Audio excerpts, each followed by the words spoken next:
जानते हैं कि मूर्ति जगत में कोई वस्तु नहीं और एक को छोड़ और कोई परमेश्वर नहीं। अब यहाँ पर भाई पौलुस हमें क्लियरली ये बताते हैं कि एक ही परमेश्वर है और मूर्ति जगत में कोई वस्तु नहीं है, कोई चीज नहीं है, क्योंकि ना तो वो बात कर सकती है, ना तो वो देख सकती है, ना उसके पास कान है, तो वो एज एक नॉन लिविंग थिंग, जैसे जिसमें कोई जीवन नहीं, कुछ जान नहीं, एक वो चीज के समान है। वो कह रहा है कि उस पर चढ़ाई हुई वस्तुओं के विषय में हम जानते हैं कि वो कुछ भी नहीं है, वो ना तो आपकी हानि कर सकती है और ना तो आपका फायदा कर सकती है।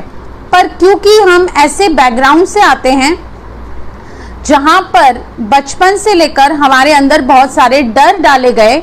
मूर्तियों के विषय में, मूर्तियों पर चढ़ाए हुए प्रसाद के विषय में बहुत सारे डर हमारे अंदर डाले गए, बहुत सारी मिथ्या की बातें, मैथोलॉजिकल बातें हमें बताई गई कि हम नहीं खाएंगे तो दंडित होंगे और हम खाएंगे तो हमारे दुखों का निवारण होगा। ऐसे बहुत सारे लोगों का मानना है, इसलिए लोग डर के मारे, उनके अंदर ये डर समाया गया है, डर इंजेक्ट किया गया है इसके प्रति। पर यहाँ पे भाई पौलुस कह रहा है कि एक को छोड़ और कोई परमेश्वर नहीं। आप और मैं जानते हैं एक ही परमेश्वर है, वो आत्मा है और आप और मैं उसकी संतान हैं।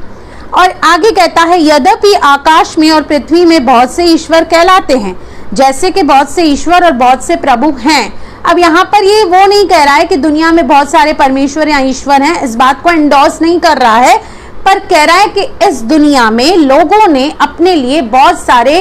ईश्वर और परमेश्वर करके मूर्तियों को बना के रखा है। सो कॉल्ड गॉड इस दुनिया में हैं, जो वास्तव में परमेश्वर नहीं है, पर लोगों ने उनको अपनी मिथ्या के अनुसार, जो दंत कथाएं उन्होंने अपने बाप दादाओं से, माँ बाप से, जिनसे भी सुनी, उसके अनुसार उन्होंने बहुत सारे ईश्वर और परमेश्वर बना के रखे हैं अपने लिए।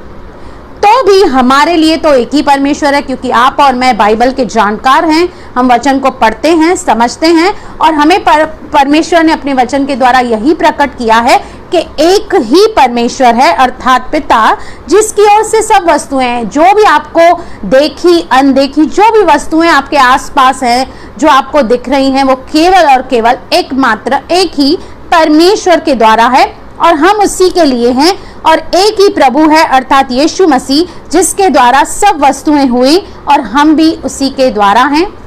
आपको और मुझे बनाने वाली कोई कंपनी नहीं है, किसी डॉक्टर ने, किसी साइंस ने हमें नहीं बनाया, लेकिन हमें स्वयं एक सृष्टिकर्ता परमेश्वर ने गर्भ में हमारी रचना की, हमारी हर एक हड्डी को बनाया, हर एक नस नस को बनाया, और हम उसी को ही बिलोंग करते हैं, उसके द्वारा ही हम आए हैं। आगे कहता है, पर सबको यह ज्ञान नहीं, क्योंकि अब यहाँ पर दो तबके के विश्वासियों से वो बात कर रहा है, एक तो नए और पुराने।